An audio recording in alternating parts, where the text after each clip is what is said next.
Persona is a word that comes up a lot in CMO huddles. Fortunately, we have partners who think about these things all the time and make sure that you're using your personas right, developing and so forth. So here's Jason Therrien from Thunder Tech with some thoughts on persona practices. What's a tip for that, Jason?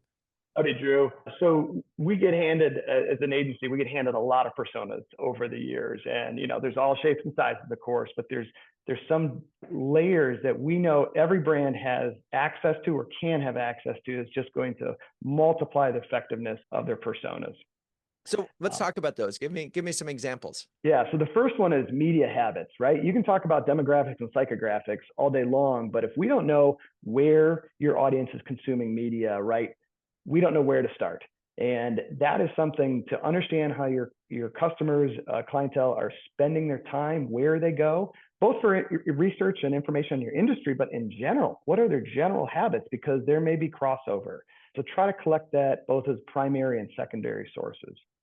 And one of the funny things is sometimes you just got to ask them. I mean, you can buy Absolutely. syndicated research, but sometimes you're talking to a customer, just, hey, what are you watching? What are you reading? What are you consuming?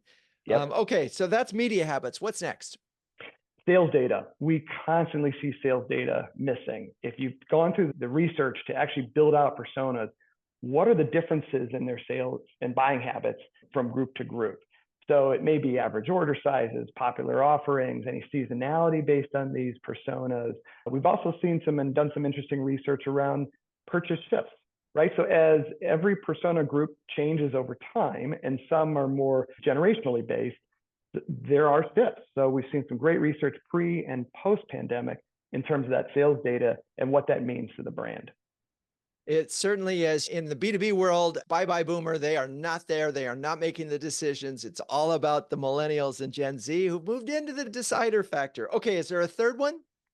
Yeah, the third one, actually, you nailed it, Drew, is identifying emerging audiences and how you're approaching them. So ThunderTech's been handed some great personas that understand the size of their market, right?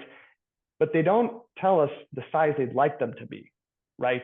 So that your point earlier about a younger generation might be a small part of their buying persona, but do they need to actually double down? Is that the one that needs the most attention?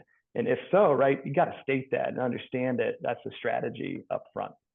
Okay, so the whole point of this persona conversation is to help you grow your business by knowing your target and then being able to reach them effectively and giving them the information that they need in order to make the buying process work. If you're a B2B CMO, can share, care, and dare with the best of them, do yourself a favor and check out CMOhuddles.com. In addition to amazing conversations that we bring together through peer-to-peer conversations, we also have a great group of partners, including Thunder Tech, that can guide you through a lot of different landmines, if you will. Anyway, that's your Wednesday wisdom. I'm Drew Neiser.